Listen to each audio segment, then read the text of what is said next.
Manhood, brought to you in part by Reboot Sports Drink.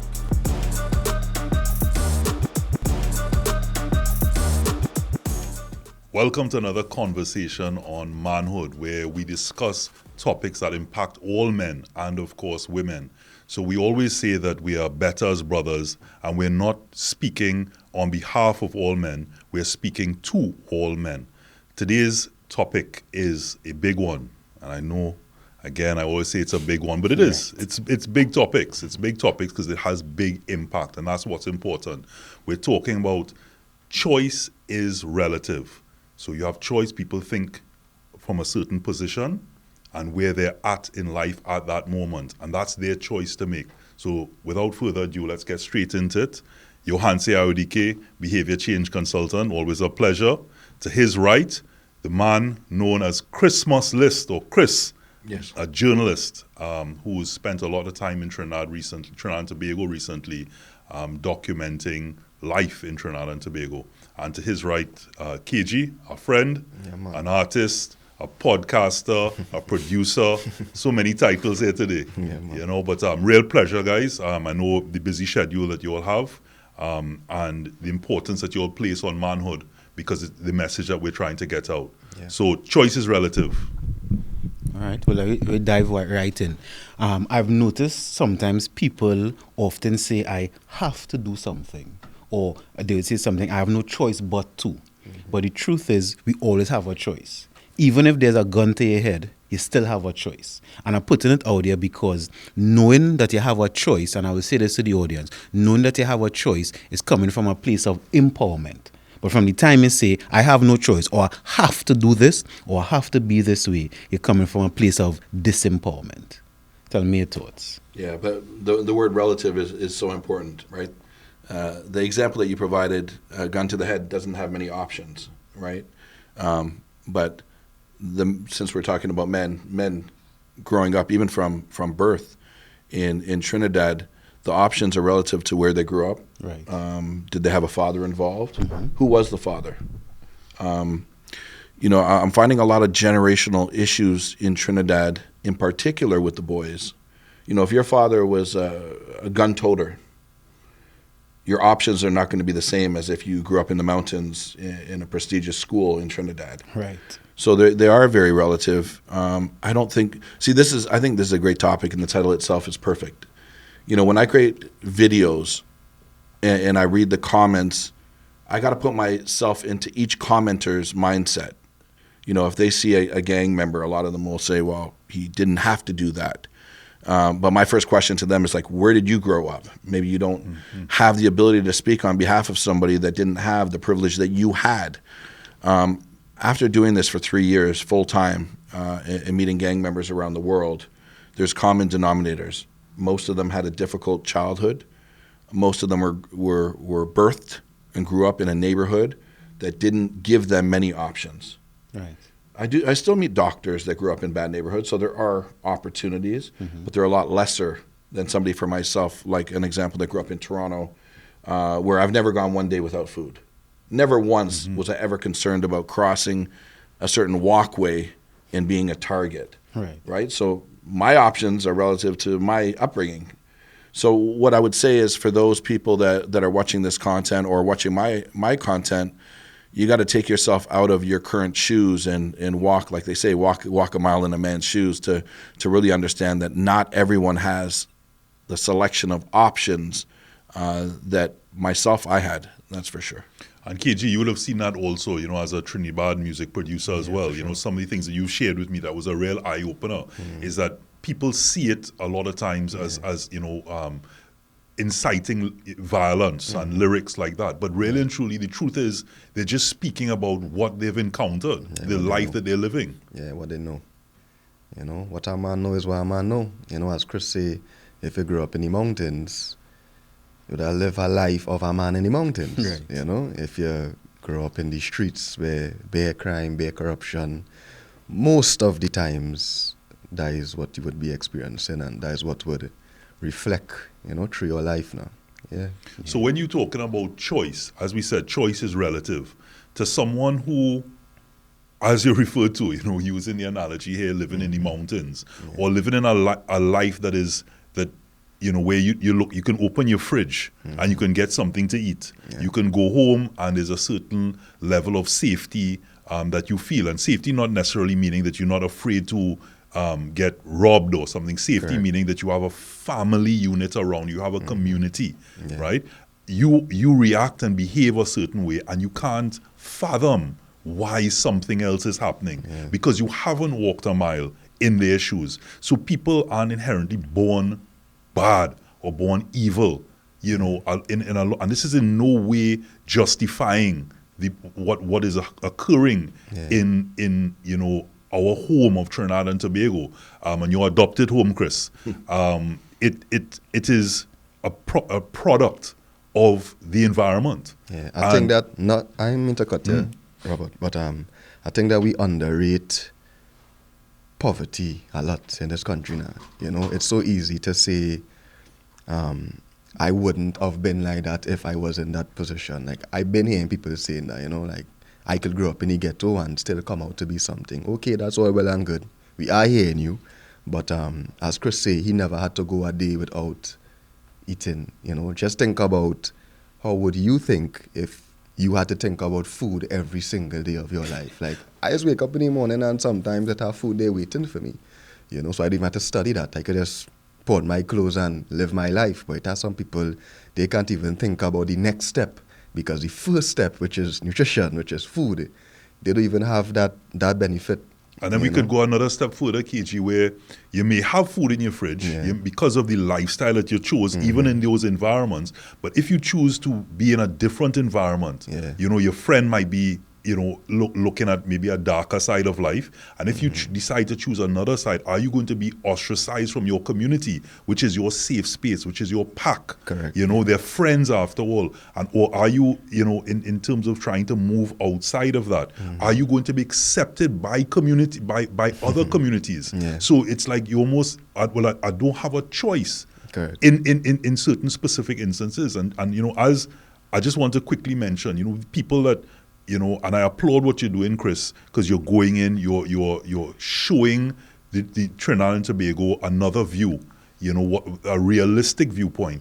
But without calling any names, persons that go in there like a fad, like a fashion, and they say, hey, I could, as you just pointed out, I could go in the ghetto, I could go in these areas, and use it as some sort of, social media push.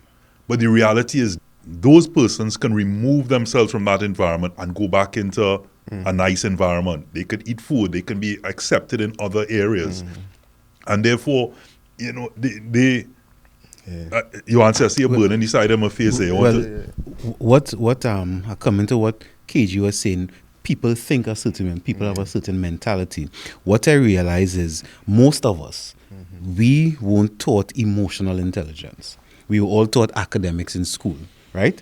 And emotional intelligence is the ability to put yourself in somebody else's shoes. Now, not exact because you're not them, but to even see it from a different perspective. So most of us lack that. So I help and understand why people would even look at it in such an obtuse manner. Then secondly, is that the truth is knowledge is power. So even what you did, Chris, whether or not, because I know some people said you were doing it also for a publicity stunt. You were doing it for your own selfish reasons. And it's okay, even if you're doing it for selfish reasons, all of us do things for reasons that we want, which is fine. Right. But the fact is, knowledge is power. Some of those places that you went to, many people never even see. They live in right here in Trinidad and never even see it. And it was interesting because when you went to Belmont, I grew up in Belmont. So some of the places you went, I was playing as a child. So I was like, okay, I know this is real because I could see these things. And then some of the other comments that I read and even people spoke to, they grew up in St. Paul Street. They grew up in Tunapuna. I think even Tunapuna. They grew up in these areas, so they know it real. But for someone else, they didn't know. But the good thing is, many people, even though some people would say, well, if I grew up in a ghetto, I would never be like that. There were some people say, wow, I didn't know it was really like this. So Of course, you'll have the naysayers, but I'm glad because knowledge is knowledge. And once you have knowledge, you're able to make a better choice. Right. So even if it's choice of the person who's living in the situation or the choice of the person who's seen it from outside, they are now better informed whether to help or just to ostracize those guys. Well, Yeah. So I'm not, for me, if I have a moment, I could share a story that, as somebody that walks into different communities around the world, I've been to 128 countries now. I've learned to not bring in my own opinion all the time. I'm always an open book. I know I don't have the ability to go into somebody's shoes, but I try my best to picture if I was in that position. Right. And I couldn't guarantee I would have gone the right route. There's a pretty good chance that I would be doing the same thing they're doing, right? So I'd just like to share a quick story. I was in Haiti right before this current disaster that's happening. So let's say about 12 months ago. And during my time there, it was 8 days. There was 200 murders in the city.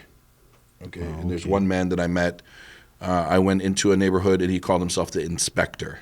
I don't recall his real name, so the inspector is his name. Right. So calm with his tone, with his gestures, even like opening doors for me, like the most polite man in the world. But I know he's a guy that carries a gun, and I know he's used the gun before. But I try to let that all sit aside and just listen to his story. Right. And through a translator, he said, Chris, when I was 8 years old, I was at the church collecting donations. But that church right now is burnt to the ground. There's very little remnants of the columns of that church. So in between now at 28 and 8 years old, that 20 years has been a war, not unlike an Iraq or an Afghanistan war. And during that time, his brother at 13 years old was murdered. Now that changed the direction of his life. Could he have up and moved to a new neighborhood like a lot of people suggested in the comments? Like, no, that's not possible. Once you're labeled a certain neighborhood, it's more dangerous to leave, okay? So he was given arms by the local gang and saying, your job is now to protect the senior citizens that don't have anywhere to go. And if you don't, their house is going to be burned down, which is all they own. There's a good chance they'll die from local gangs. Right. So he doesn't look at himself as a gang member. I do, because I'm an outsider coming in. He looks at himself as an appointed soldier here to protect. Right. Now, some people that watch my videos will get that. Some people won't. There was a time I only met him for 2 days. I spent 2 days with him. I had a bag with a drone and some extra batteries in it, but nobody knew what I had in my backpack. They just saw me with a backpack. There's a time where we split up because there was a gunfight while I was there, and he told me to go hide. And when I was hiding, one of his gang members came up and started wanting to go in my bag. Now, he stopped what he was doing to come over and protect me like a brother, somebody I just met. He was willing to die that moment for me against one of his own gang members. Right. He said, this is my guest, don't touch my guest, in his language. Now, when the video was released, he has died since. He was killed since. So I put out a tribute to him, and I said, rest in peace. From what I knew of him, he was a good person, put in circumstances that caused him to do what he did. But a lot of the comments are burn in hell. You could have been a doctor. You could have been in this, which I don't believe is true. I think your surroundings will dictate your future. And again, I look at that as if I was born in Haiti and my little brother was killed, I might be exactly the same.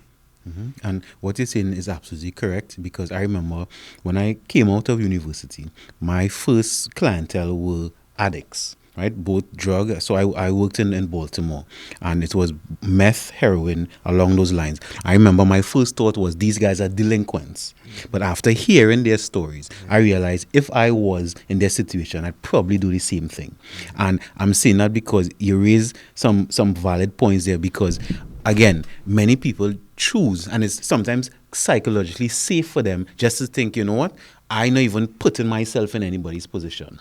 I am here and they are there, and let me just keep them on that side. And because even if I start to think about their situation, it probably would shine a light even on their own inconsistencies, their own, for want of a better word, lack of empathy, to realize that, maybe they could be doing more. And again, I'm not saying it's anybody's responsibility to help others, because live your life how you want.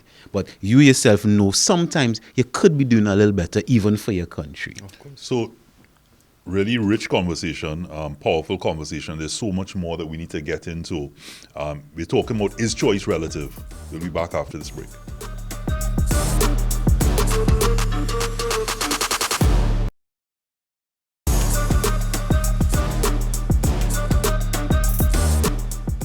Yes, welcome back to Manhood. My name is Chris Muslist. Today we're talking about, is choice relative? Yeah. Right. And, at the break, we always say that we share whatever we talk about off camera, on camera. And a couple of things that we want to, sort of get into, where we spoke about Trinidad, some of the experiences that both KG and Chris have had with regards to that, about why is the expectation of death so early in life, where it's between 20 and 25 years old. And coming back to really break it down granular when we say is choice, choice is relative. Because you might look at someone and say, well, they have a gold chain, so therefore they could afford to eat, or they could have chosen to do something different. But what about before that? What about at the stage where they're just hungry, where they're scared, they're humans at that point? And what about that point where there is no choice but to join a pack? And by joining that pack, there are certain things that have to be done in that pack to simply survive. Before I come in, Chris, remember the last time I was on the show, we talked about my experience with my high school, and I spoke about me going to the school for the first time. I went to a school before, and it was a regular school, everything was nice. And I do common entrance, and I went to this school. And the school, well, to me, it was horrible compared to what I was accustomed to. So I was accustomed to, if somebody do you something, you could go to the teacher and be like, miss, this boy hit me. He would get in trouble. This school now where I realized from the time I went to the principal office and say, sir, this man, that was the worst thing I could have do. And that was like a culture shock to me, because my mother was teaching me, if somebody do you something, go and tell. And where that school, it was snitching. Mm-hmm. That was the first time people used the word, he's a snitch. So telling was frowned upon. So I couldn't even tell. So what I had to do, I had to defend myself, because every time I tell, it making my situation worse and worse and worse. And you surviving? Yeah, correct. And growing up, getting older and meeting friends in the streets, and it was like the exact same lifestyle. It's like if somebody take my chain or take anything of value from me, if I went to the police or I went to anything of that sort, it was just making it worse for me. And I would try to explain that to the elders around me, because like say I get in fights, they'd be like, why you fighting? I'd be like, because you hit me. And if I come and I tell and I say, you hit me, I's a baby, I's a imps, as they call it in Trinidad. So it kind of forced me to be this person where I had to just defend myself everywhere I go. Everywhere I go, I had to defend myself. It had no, go and make no police report, none of that. While the regular citizens of this country, they were able to do these things so easy, because they weren't around the environment I was around. They were around people that they agree, yes, go and tell the police if somebody do this to you. Go and tell your parents. Go on. I ain't grow up around that. I grew up around somebody do me something, I had to defend it. And me being on this defensive side for so many years, going through high school, all through my early 20s, having to be defensive, I had to be real. It turned me into a monster. It turned me into somebody where, before you even do me something, I don't looking at you as you are going to do me something. So I come in here to defend it. So if I go to the party, I not go into a party with me. I'm a one brethren. I go into a party with about 15 men. And people watching me like, KG, but why you come in the club with 10, 12, 15 men? Because I feeling like once I come out here, somebody is going to harm me. So I have to protect myself. And going through, and you just going through life thinking that this is okay, to the point where now you're moving around the place with firearms. You understand? Now you're moving like a gangster. Not knowing that I don't want to be a gangster. Men just don't want to die. Men just don't want to get the valuables taken from them. People just don't want to be hurt. Even if I go there with my girlfriend or go there with my little cousins, or I feel like I have a duty to protect them, because the things I see in society, all right, for instance, once I go out in public, I am thinking about the worst. I don't know about other people, but I am thinking about the worst, because I know what could happen. I have experiences of standing up on a corner, see a car pull up, Next 2 seconds, 2 men dead. These are things that I see, right? Without even being in crime or being a criminal, just playing the cards that I was dealt, growing up in the area that I grew up in, going to the school that I went to, choosing the friends that I probably chose at an early age. I had to experience some of the darkest things in my life, and that created a lot of anxiety, that created a lot of trauma, and through that, I could never be normal again. I have a chop on my hand with the camera. Which camera? This camera here. If you look at my hand, I have a big chop on my hand. That is from me going to a party and just standing up outside the party. Somebody see me, probably envy me for whatever reason. And now in an altercation, and I almost lost my life. You understand? So these are things that created so much trauma in my life to the point where, as I say, now I don't even feel normal. Now I'm a grown man. So obviously, I kind of try to break. Remember, I talked to you, I said I want to come to therapy, because... It's still in come, eh? I'm waiting on you, right? But these are things that I want to do because I know the trauma I have to deal with because of the life that I came from or because of the experiences I experienced, and I just want people to understand that a lot of us, a lot of the youths, a lot of the people that came from these lifestyles, they are dealing with serious mental issues. It's not just a man want to drive around the place with a gun because he like gun. He feeling like if he leave home, that gun is like when you leave home your cell phone.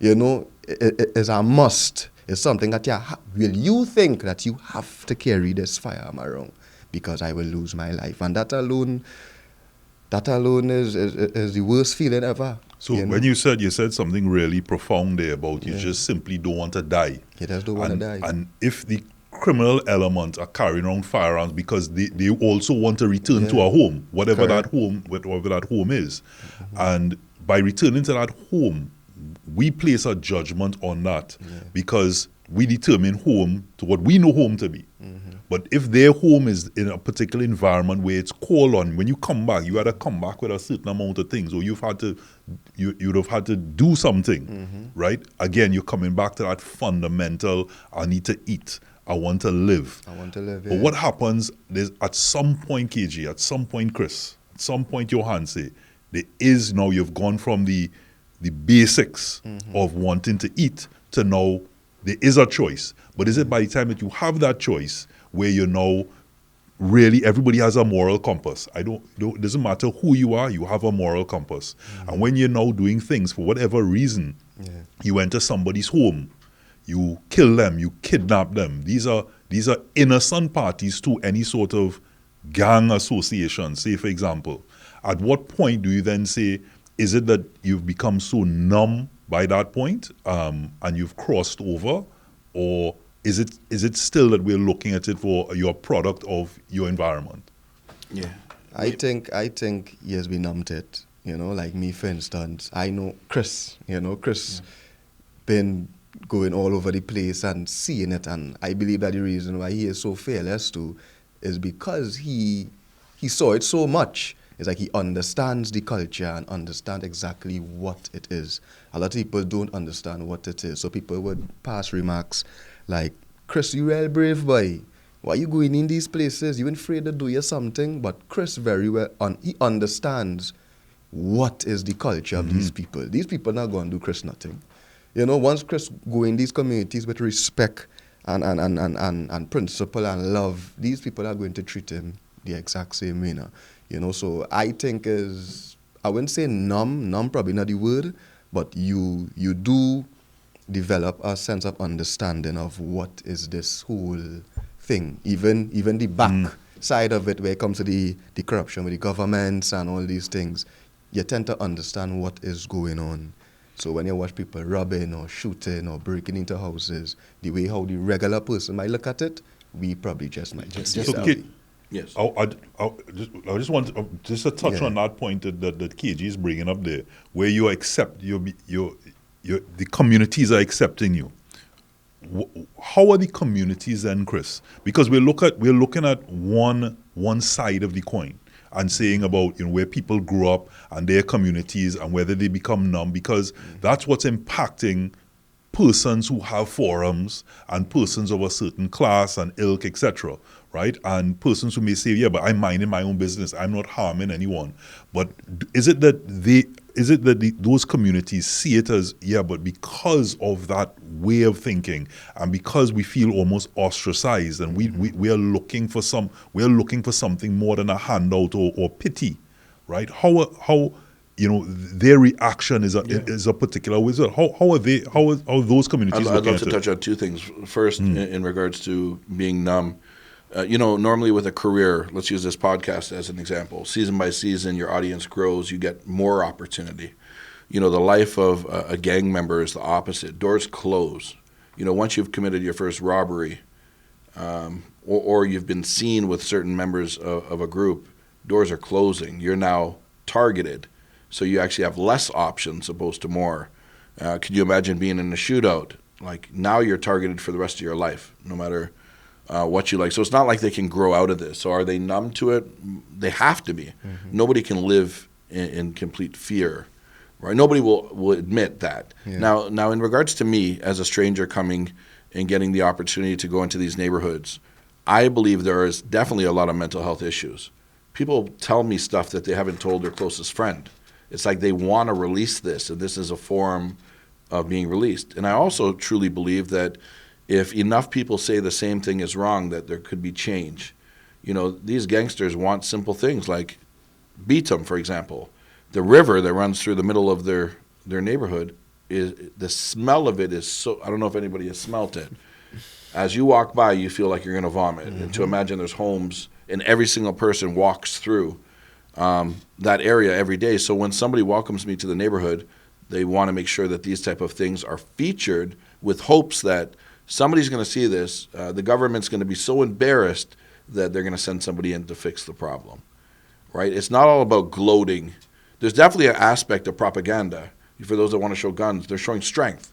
They're trying to. Yeah.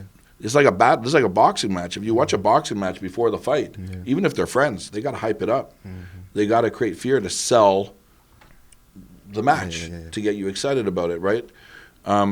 I feel that I sort of touched upon it when I spoke to somebody else. A lot of these people, in comparison with Haiti or other places, they're very young and they're still innocent. They're still innocent in the sense when the camera's not on, they talk to me. Sir, is everything okay, sir? Would you like water? The same ones that are toting guns. I don't feel like they're so far gone that they can't change. But because of the predicament that they're in, they really don't have the option. It's not like they can go get a job somewhere. If they get a job at the hospital, levels have already gone. They'll be killed. The word will get around that they work there. They're very limited to their choices. So when we say choice, that choice, as you said, is like, do I get killed? Yes. Or do I stay alive? And as you said, you simply don't want to die. You don't want to die. You also had a good perspective on Trinidad. Yes. What I've seen is most of the biggest artists I've interviewed on my channel as well. I'm obviously not going to name names, but they're really kind-hearted people. There's bigger people in the community that are, I can't say forcing them to say certain lyrics, but every community wants to be the baddest. Like, that's the truth. That's the hype around the whole music. So a lot of these people have given a pen and paper and just asked on their own to write lyrics. They're not writing the type of lyrics that they are. But when put in, I don't know if you ever watch like Mexican wrestling, they put this mask on and then there's somebody completely different. They can go crazy in the ring and act a different way, right? That's part of this Trinidad. It's, yes, there are things that they see in their day-to-day life that they're singing about, but there are a lot of very exaggerated type things, especially when you see it in the beginning of any Trinidad song, which you'll see it's like all the weaponry in this video are toys or not real. Like they feel like they're in a movie. They're going to over-exaggerate. Like, give me some fake guns. And you're going to see me doing poses that I never would normally do in regular life.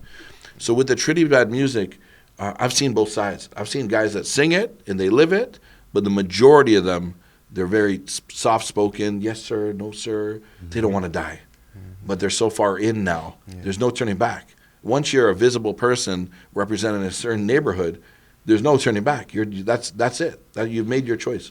Johan, say, I know you have a point that you wanted to make just now, but if you could add to it by, people, the psychology behind, no matter who that person is, you put a guy in a suit, they immediately, their shoulders feel come better. back, they feel better. They say it's dress for the job that you want. Yeah. So putting a gun of a certain level, everyone's watching the video games, etc., and you put that in their hands, you feel a certain strength. Yeah. All right. So I'll go first with KG.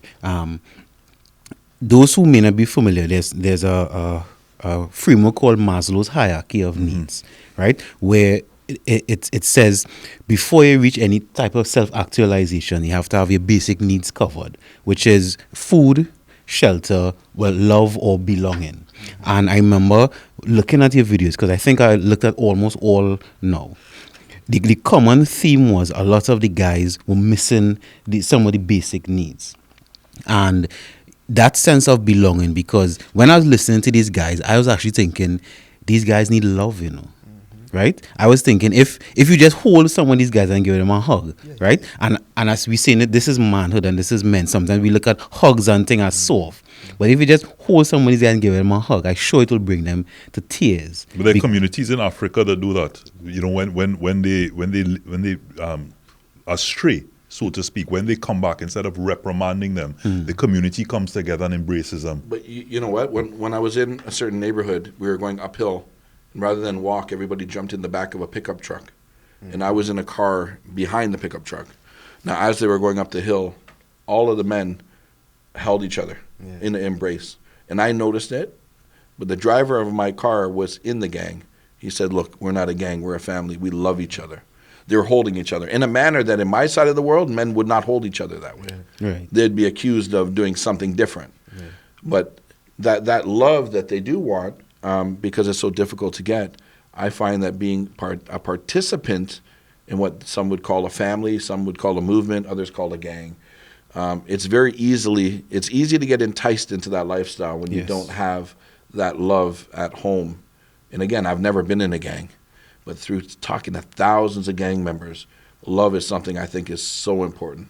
Yes. Even the ability to communicate and simple things like touch and regular conversation is something that they yearn for, no different than anybody that's in this room or anybody watching this. They're humans. That's the truth. Because, Chris, I was thinking, why are these guys being so open and honest with Chris? Yeah. And I looked at people's comments. Some people say it's because of your race, right? People talk about colonialism, and they say all kind of things. And I was like, okay, maybe that could be a point of view. But I think as Trinidad and Tobagonians, we love our culture, We're proud of it. Even they want to say the Trinidad side of it, because all of us have something rich that we want to share. So meeting someone who is like starting from a blank slate, right? This guy don't know us, right? He don't have the stereotype or the stigma. So let me start speaking to him, and I'm sure, of course, as you started the videos, it started getting popular. So people see, this guy, he went in St. James. I remember seeing he went in St. James, he eat some doubles, etc., etc. This guy actually want to listen to us, but everybody else may not want to. So let me bare my heart. And I was listening to even some of the little boys, and it just seemed that love. And is that love coming from? Because Robert, you said you don't think anybody is born inherently bad or evil, and I agree with that, because we just want to belong. We just want love. We just want a place to live that is safe, and we just want food. I know we have to go to the break, right? So this is Manhood, and we're speaking about Is Choice Relative? We have Robert, we have Chris, and we have KG, and my name is Johanse, and we'll be right back.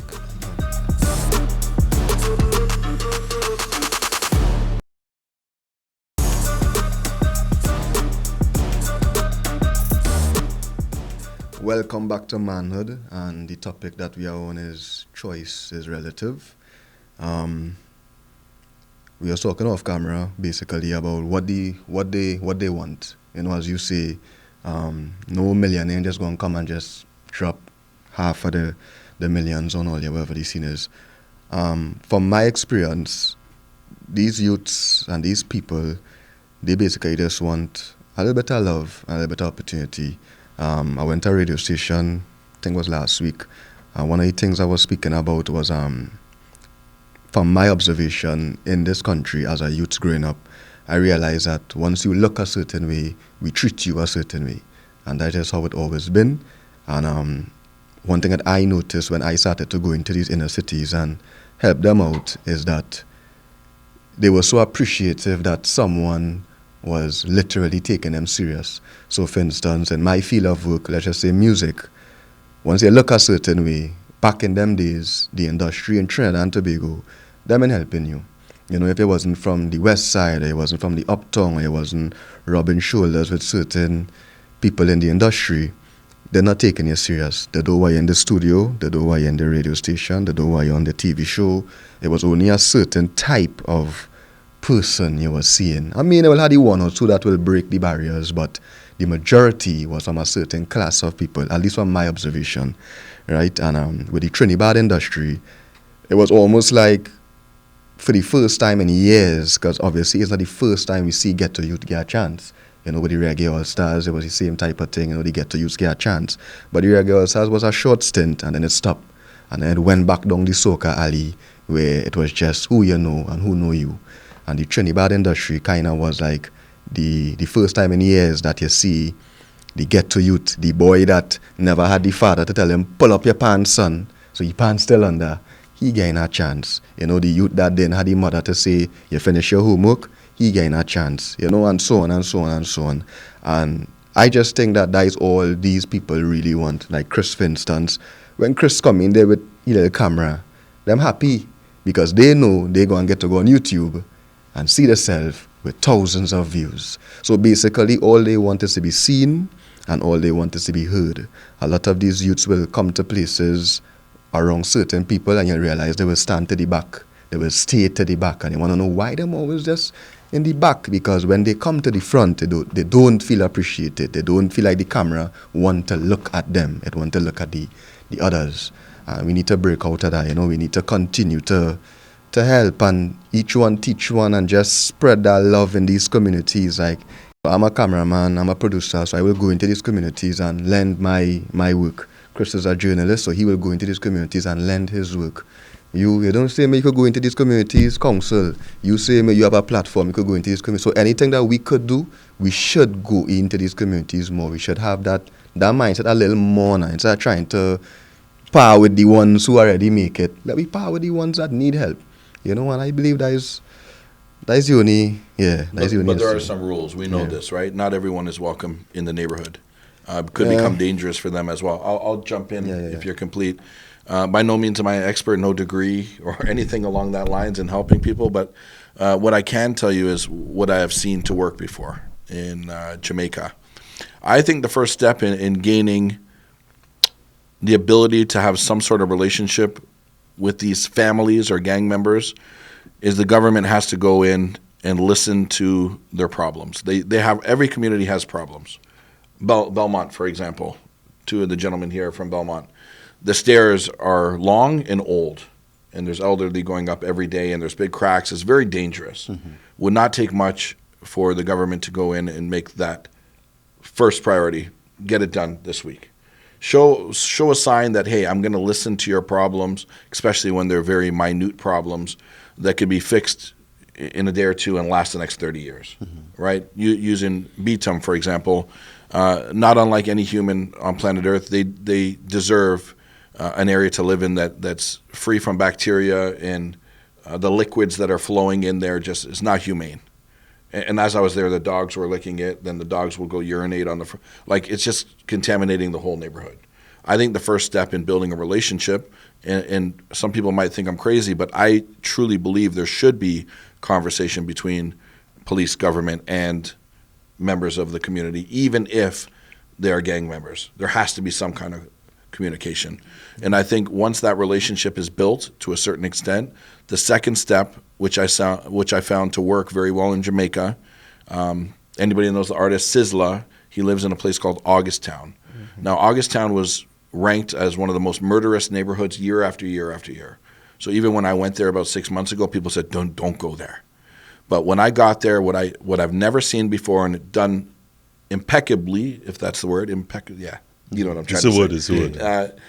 What they had people wearing vibrant color vests, all elders from the community, all volunteers. Nobody gets a penny. But every single day they have 12 people in the community doing their chores with this vest on. These are, some of them might be previous gang members, some of them might be just the little old lady that she cooks stuff for the community. Now, they're the mediators in the community. A lot of people don't feel safe going to police. I don't blame them, right? They could put themselves in danger. But they do feel safe going to these community leaders that are elders, right? And the murder rate in Augusttown, when I was there 6 months ago, they went 365 days without a major crime. So they went from like worst of the worst to this. So this is like a perfect case study that it can work. Now, if you just went into the regular community now with 12 people wearing vests, it would not be welcomed. Let's give back to some of these communities the very basic needs, as you talked about in the beginning, food, shelter, love. Those are probably the three most basic, but hey, let's fix some very simple problems to show we're willing to work with you. And I think the next step, again, is putting in a group of people that maybe they sit down once a month with somebody like yourself and say, like, learn how to listen, learn how to give proper advice, because how it's used in the community is like, I don't like this guy, right? I want to harm him. He's done something. I think he stole something from my car. Let me go talk to an elder and at least give you a cool down moment to decide, is there a different way? Maybe the elder will go speak. So there's a mediator, right? And can you imagine if that was implemented in the communities that are willing to implement it? Because like we said, we're not going to solve this current problem overnight. But if this becomes regular, that if I have a problem, I have nobody to talk to and I don't want to talk to a priest, let me talk to an elder. Let me talk to somebody that might have done what I'm doing now and lived through it.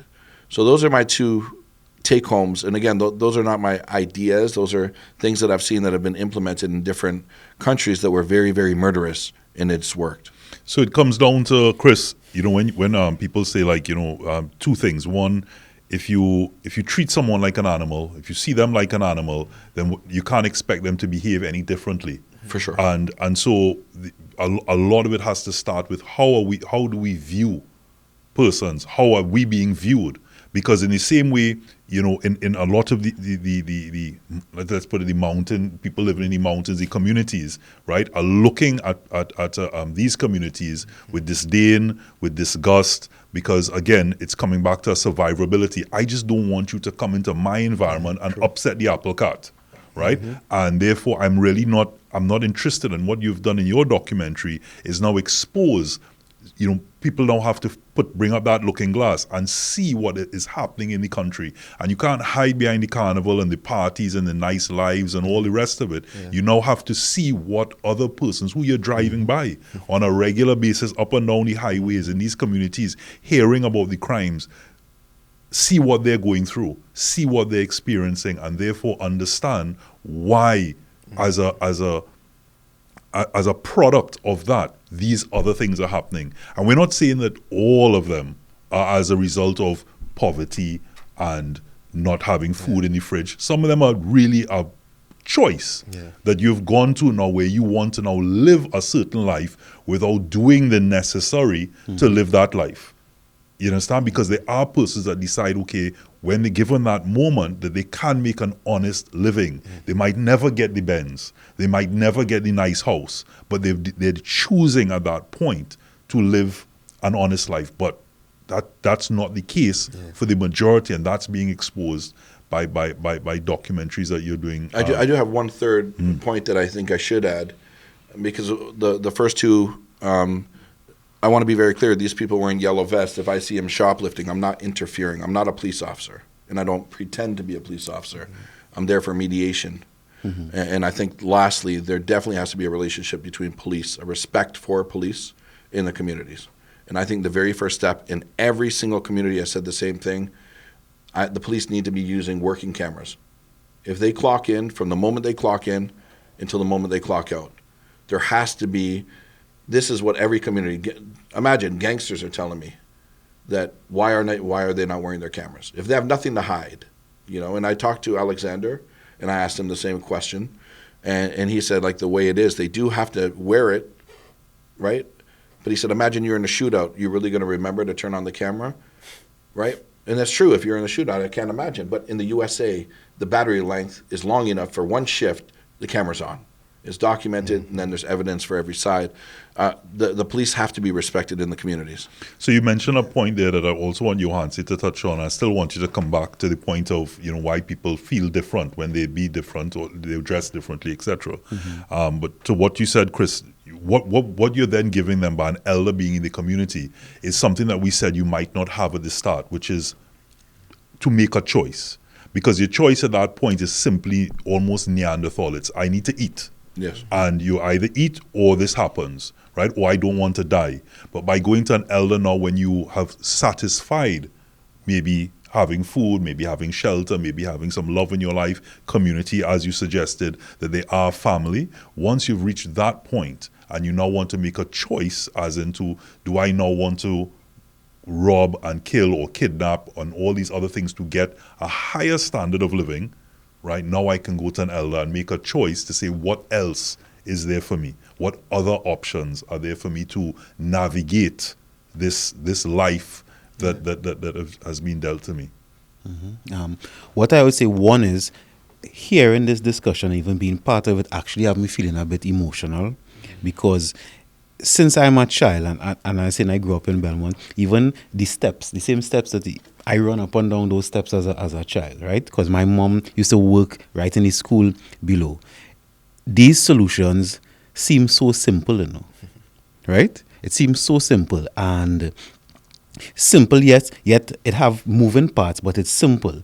And we depending on the government, I would say, for me, it always has been a problem for me, because yes, we understand what a government's supposed to do, right? And there's no matter party now, because I mean, I live long enough, my hair have enough grey hair, I live long enough in Trinidad to know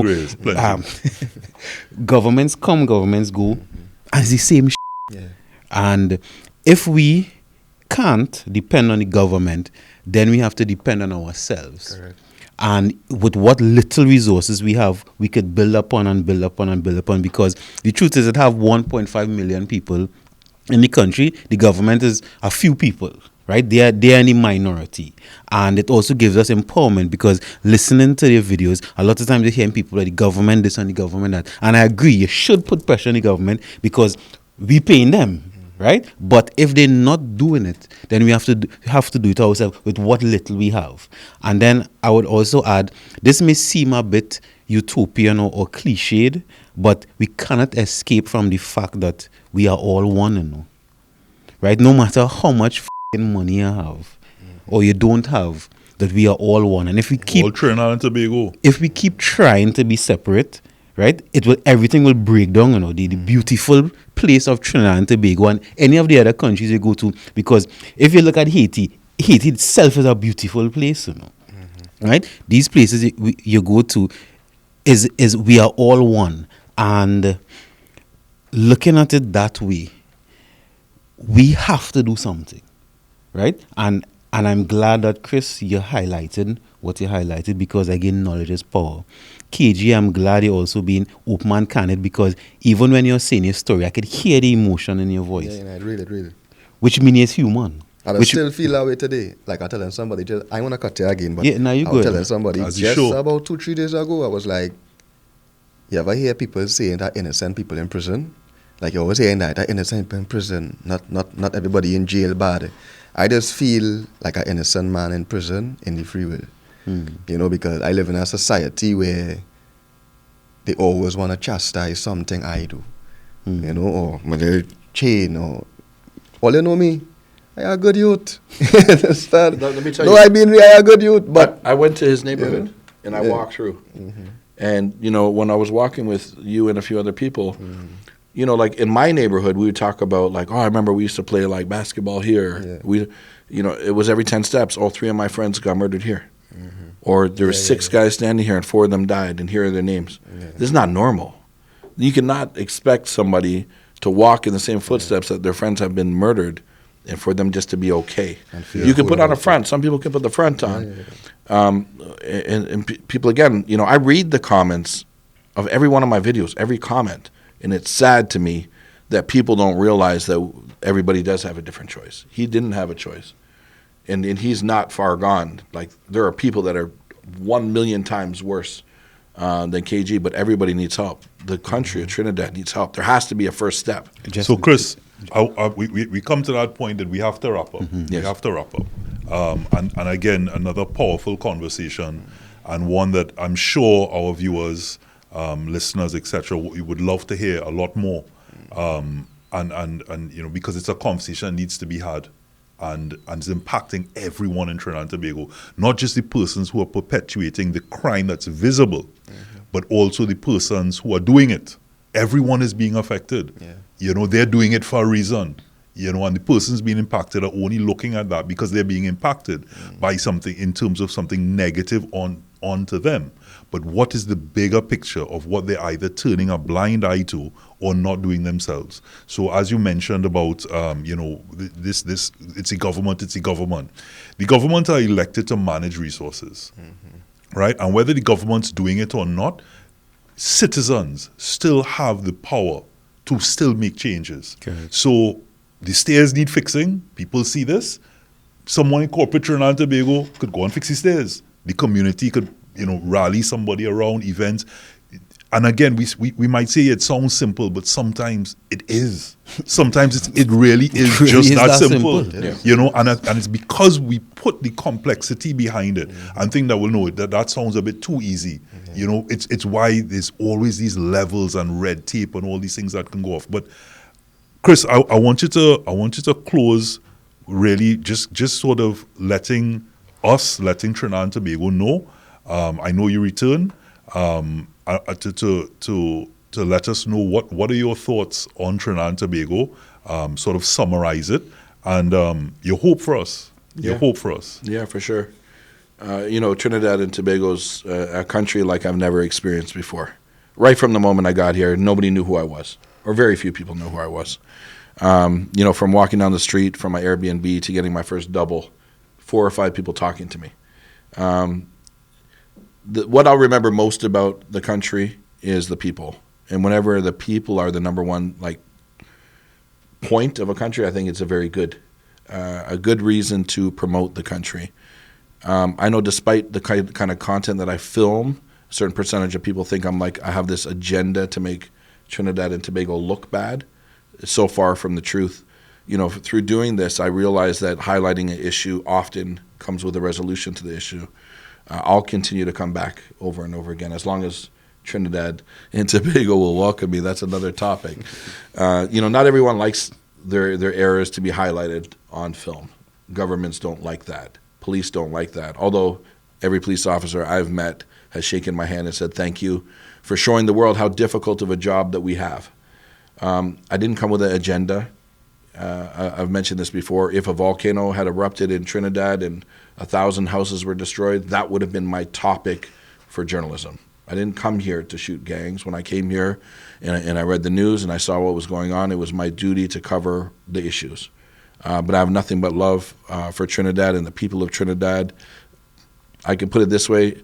I think that 95, if not more, % of the gang members I met that might look harsh on video, if given the option to choose a different life, they would absolutely change. It's only the biggest and the baddest, we'll call them the leaders, that are so content because with the money they're making, why would they want to change? But on the other hand, 95% of these guys are good people that they don't have many options. Again, it's relative. So because that number is so high, I have high hopes that Trinidad can turn things around. My recommendations, once again, are proven. They're not my ideas. I would love for them to take the first step and start fixing some of these very minute things like stairs and the river and Beetham. And the one thing I can take home is when I went down south into Marabella with King Rilla, he is the only community that I went to that did not complain about the government. And when I had asked him, what are your thoughts on the government? He said, no, they give us contracts in the community all the time. See these trees? This is government funded. And it was like 12 trees or 15 trees. They gave very little in order to build a relationship. Further evidence that, you got to build a relationship. It's not fighting. You're not fighting with the community. Build a relationship. Go talk to a leader, talk to elders, say, what are the 5 things that are prioritized in order that you need fixed? Let's start fixing them slowly. And I think then the relationships will be built and you'll start seeing more peace in the community. treat, as you said, treat the humans as they're humans, not animals, and things will change. Absolutely. KG?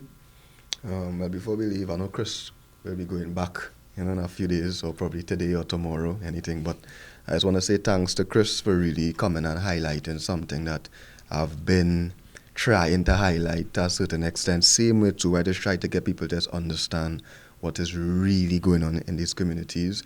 The reason why I start my podcast is the same reason Chris doing this. I just want to give people a platform, and I just want people to really see the reality of what is going on in this country.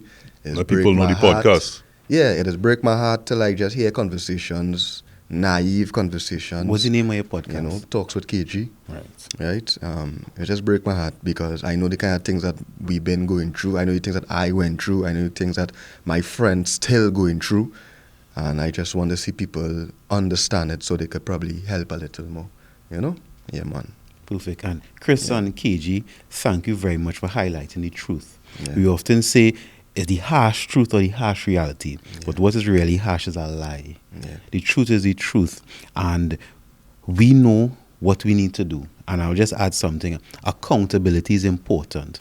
In Trinidad and Tobago, and again, I live here long enough, accountability is something that's lacking. Even something you're saying about the body cameras. Not putting it on is lack of accountability. And I'm not even saying I'm perfect either. I think lack of accountability could be a cultural thing. So now that we highlight it, right, and we might feel bad about it, might feel a little embarrassed, cool. That's good. So now we could do better in being accountable so that we could actually give the citizens and give each other more options of a choice.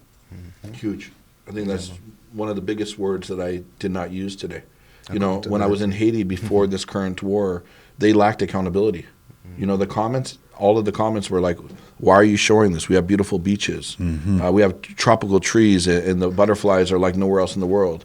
They don't want to be accountable for the problems in Haiti, and look how it's gone. Right. You need to highlight the problems. People have to digest the fact that there are communities. You know, every day I'm looking on Instagram, there's 3 murders, 4 murders. And sometimes there's a photo, most of the time it's just a name. Somebody might take a glance and they put their phone down, they forgot. But let's look at the face, let's look at the crying mother. Let's understand that this is a reality today. I didn't bring the crime to Trinidad. Some people think I did. Oh, Chris, since you came, crime went up. Like this is how far-fetched reality is for some people. They don't want to know. Accountability is huge. Right. So, Yeah. as we know, and Chris, you might know, I normally have never really lost for words, but this conversation has me more pensive than others, and for good reason. We spoke about the topic being choice is relative, and we spoke about the varying degrees of choice and what is granular and not. But so choice mightn't always be relative, but your situation within that you have that choice also is not always ideal, right? But there's that saying, evil will prevail when good people do nothing, and Johan say as you do, and I love you as a brother for that. You took the word because I was gonna lead off with accountability, and Chris, I'm glad that you embellished on that, because the truth is we don't like to hold up that looking glass. We don't like to introspect. It's a blame game. We love to attack. And always put it off on someone else, and not look inside and say what can I do better? Where am I falling? And part of that is looking at these communities, and we're not talking about the criminal element again. Criminal and criminality is a part of poverty. Is a part of poverty, but not even just poverty. A part of humans. Humans commit, regardless. You don't have a systematic. Some of the top criminals are not poor, right? So it is not down to I'm talking about the communities, and the communities, and as you said, Chris, 95%. We're Trinbagonians. We're not inherently like that. We are loving. Cool people. We see it at Carnival. We see it when you told me behind the camera. They're looking at bringing you drinks and water and things like that. That's who we are. I've seen grown men cry. To me, grown men cry. Right. We just need to see ourselves like that again, and we don't need that within Trinidad and Tobago that for some reason communities are now being ostracized, and you're being like, oh, are you from there? So you're this. Yes. And you're from there, and you're this. And as a result of that, people then tend to behave because you already seen me like that. So I'm going to behave in accordance with that. And that needs to change. And that looking glass and that introspection, that accountability comes from every one of 1.5 million people in Trinidad and Tobago. And choice, is choice relative? Yes, it is. We still have a choice. Some people have more of a choice than others to do certain things. So guys, really powerful. Thank you for being here. Johanse, Chris, safe journey back. Thank you. You know, KG, always a pleasure. Yeah, man. This has been Manhood. Thank you. Yeah. Manhood, brought to you in part by Reboot Sports Drink.